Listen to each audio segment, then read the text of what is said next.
महादेवी वर्मा ने अपने रेखा चित्रों के माध्यम से समाज की दयनीय स्थिति का वर्णन किया है। स्त्री और पुरुष दोनों ही दरिद्रता का सामना करते हैं। बालिका माता का चित्रण करते हुए अभागी, कायर, दयनीय के साथ उसकी वीरता, साहस, त्याग, बच्चे के प्रति प्रेम, भविष्य काल के प्रति आशावाद आदि गुणों को भी पाठकों के सामने रखा है। तो आज सुनिए 4 नवंबर 1935 को महादेवी वर्मा द्वारा लिखित रेखा चित्र बालिका माँ। फागुन की गुलाबी जाड़ों की वह सुनहली संध्या क्या भुलाई जा सकती है। सवेरे के पुलक पखी वैतालिक एक लयवती उड़ान में अपने अपने नीड़ों की ओर लौट रहे थे। विरल बादलों के अंताल से उन पर चलाए हुए सूर्य के सोने के शब्दभेदी बाण उनकी उन्माद गति में ही उलझकर लक्ष्य भ्रष्ट हो रहे थे। पश्चिम में रंगों का उत्सव देखते देखते जैसे ही मुंह फेरा कि नौकर सामने आ खड़ा हुआ। पता चला अपना नाम न बताने वाले एक वृद्ध सज्जन मुझसे मिलने की प्रतीक्षा में बहुत देर से बाहर खड़े हैं। उनसे सवेरे आने के लिए कहना अरण्य रोदन ही हो गया। मेरी कविता की पहली पंक्ति ही लिखी गई थी। अतः मन खिसिया सा आया। मेरे काम से अधिक महत्वपूर्ण कौन सा काम हो सकता है जिसके लिए असमय में उपस्थित होकर उन्होंने मेरी कविता को प्राण प्रतिष्ठा से पहले ही खंडित मूर्ति के समान बना दिया। मैं कवि हूँ। मैं जब मेरे मन का संपूर्ण अभिमान पूंजीभूत होने लगा तब यदि विवेक का पर मनुष्य नहीं मैं छिपा व्यंग्य बहुत गहरा न चुभ जाता तो कदाचित मैं न उठती। कुछ खिजी कुछ कठोर सी मैं बिना देखे एक नई और दूसरी पुरानी चप्पल में पैर डालकर जिस तेजी से बाहर आई उसी तेजी से उस अवांछित आगंतुक के सामने निस्तब्ध और निर्वाक हो रही। बचपन में मैंने कभी किसी चित्रकार का बनाया कण्वे ऋषि का चित्र देखा था। वृद्ध में मानो वह सजीव हो गया था। दूध से सफेद बाल और दूध फेनी सी सफेद दाढ़ी वाला वह मुख झुर्रियों के कारण समय का अंक गणित हो रहा था। कभी की सतेज आंखें आज ऐसी लग रही थी मानो किसी ने चमकीले दर्पण पर फूंक मार दी हो।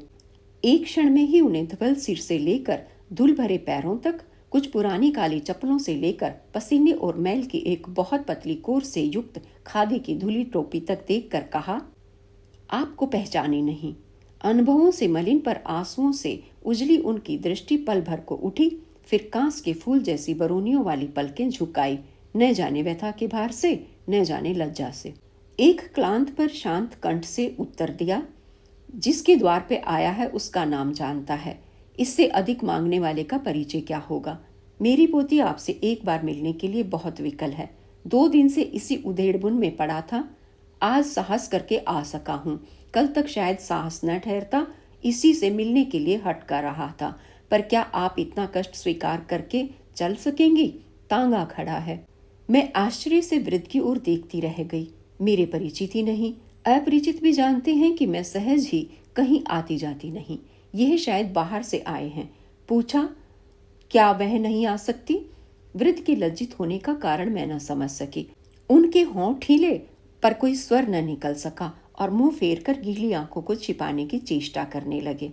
उनका कष्ट देखकर मेरा बीमारी के संबंध में प्रश्न करना स्वाभाविक ही था।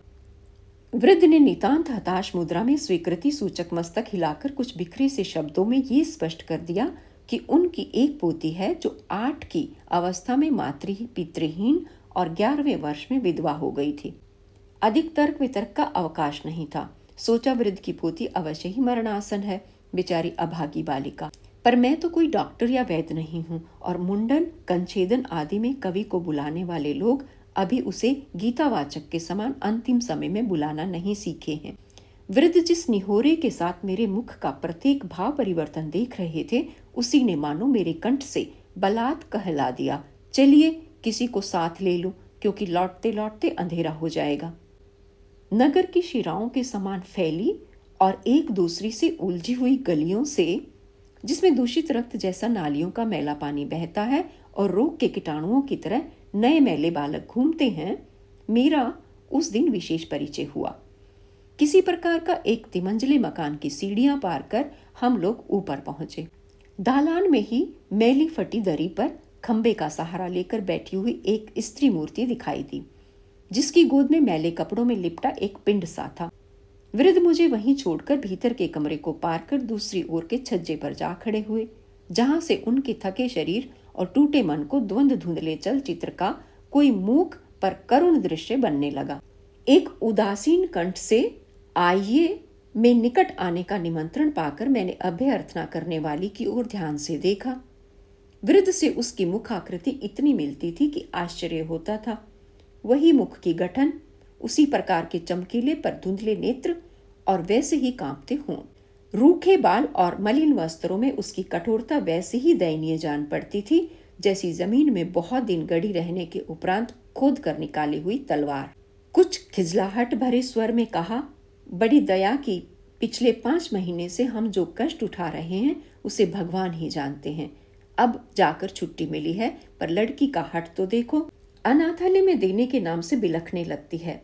किसी और के पास छोड़ आने की चर्चा से अंजल छोड़ बैठती है।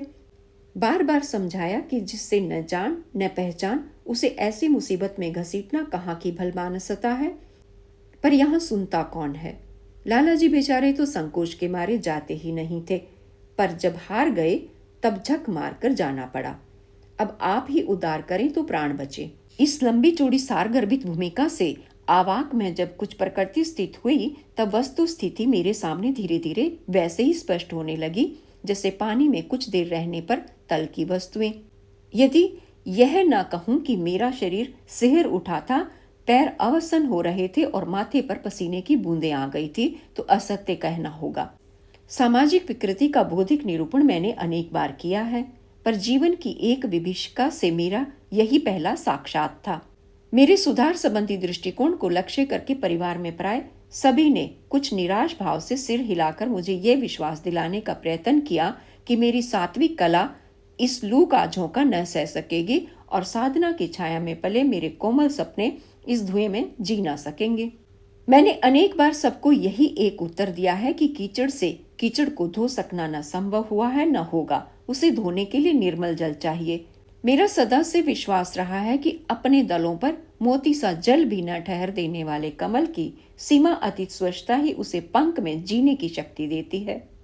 और तब अपने ऊपर कुछ लज्जित होकर मैंने उस मटमीले शाल को हटाकर निकट से उसे देखा, जिसको लेकर बाहर भीतर इतना प्रलय मचा हुआ था। उग्रता की प्रतिमूर्ति सी नारी की उपेक्षा भरी गोद और मलिनतम आवरण उस कोमल मुख पर एक अलक्षित करुणा की छाप लगा रहे थे। चिकने काले और छोटे छोटे बाल पसीने से उसके ललाट पर चिपककर काले अक्षरों जैसे जान पड़ते थे और मुंदी पलकें गालों पर 2 अर्धवृत्त बना रही थी। छोटी लाल कली जैसा मुंह नींद में कुछ खुल गया था और उस पर एक विचित्र सी मुस्कुराहट थी, मानो कोई सुंदर स्वप्न देख रहा हो। इसके आने से कितने भरे हृदय सूख गए, कितनी सूखी आंखों में बाढ़ आ गई, कितनों को जीवन की घड़ियां भरना दूभर हो गया, इसका इसे कोई ज्ञान नहीं। ये अनाहुत अवांछित अतिथि अपने संबंध में भी क्या जानता है। इसके आगमन ने इसकी माता को किसी की दृष्टि में आदरणीय नहीं बनाया। इसके स्वागत में मेवे नहीं बटे, बधाई नहीं गाई गई, दादा नाना ने अनेक नाम नहीं सोचे, चाची ताई ने अपने अपने नेक के लिए वाद विवाद नहीं किया और पिता ने इसमें अपनी आत्मा का प्रतिरूप नहीं देखा। केवल इतना ही नहीं, इसके फूटे कपाल में विधाता ने माता का वह अंक भी नहीं लिखा जिसका अधिकारी निर्धन से निर्धन, पीड़ित से पीड़ित स्त्री का बालक हो सकता है। समाज के क्रूर व्यंग्य से बचने के लिए एक घोरतम नरक में अज्ञातवास कर जब इसकी मां ने अकेले यंत्रणा से छटपटा कर इसे पाया, तब मानो उसकी सांस छूकर ही यह बुझे कोयले से दहकता अंगार हो गया। ये कैसे जीवित रहेगा, इसकी किसी को चिंता नहीं है तो केवल यह कि कैसे अपने सिर बिना हत्या का भार लिए ही इसे जीवन के भार से मुक्त करने का उपकार कर सके। मन पर जब एक गंभीर विषाद असह्य हो उठा, तब उठकर मैंने उस बालिका को देखने की इच्छा प्रकट की। उत्तर में विरक्त सी बुआ ने दालान की बाईं दिशा में एक अंधेरी कोठरी की ओर उंगली उठा दी। भीतर जाकर पहले तो कुछ स्पष्ट दिखाई ही नहीं दिया, केवल कपड़ों की सरसराहट के साथ खाट पर एक छाया सी उठती जान पड़ी। पर कुछ क्षणों में आंखें अंधेरे की अभ्यस्त हो गई। तब मैंने आले पर रखे हुए दिए के पास से दिया सलाई उठाकर उसे जला दिया। स्मरण नहीं आता वैसी करुणा मैंने कहीं और देखी है। खाट पर बिछी मैली दरी, सहस्त्रों सिकुड़न भरी मलिन चादर और तेल के कई धब्बे वाले तकिए के साथ मैंने जिस दयनीय मूर्ति से साक्षात किया, उसका ठीक चित्र दे सकना संभव नहीं है। वह 18 वर्ष से अधिक की नहीं जान पड़ती थी, दुर्बल और असहाय जैसी। सूखे होंठ वाले, सांवली, रक्तहीनता से पीले पुख में आंखें ऐसे जल रही थी जैसे तेलहीन दीपक की बत्ती। उस अस्वाभाविक निस्तब्धता से ही उसकी मानसिक स्थिति का अनुमान कर मैं सिरहाने रखी हुई ऊंची चौकी पर से लोटे को हटाकर उस पर बैठ गई।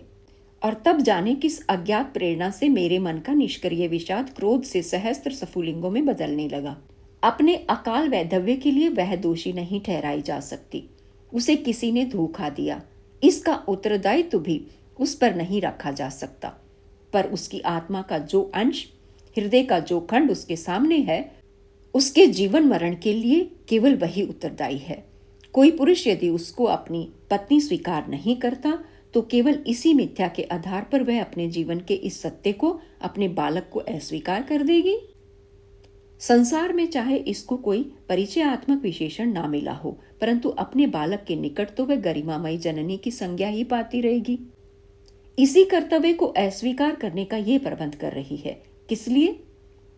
केवल इसलिए कि या तो उस वंचक समाज में फिर लौटकर गंगा स्नान कर व्रत, उपवास, पूजा पाठ आदि के द्वारा सती विधवा का स्वांग भरती हुई और भूलों की सुविधा पा सके, या किसी विधवा आश्रम में पशु के समान नीलामी पर चढ़कर कभी नीची कभी ऊंची बोली पर बिके, अन्यथा एक एक बूंद विष पीकर धीरे धीरे प्राण दे।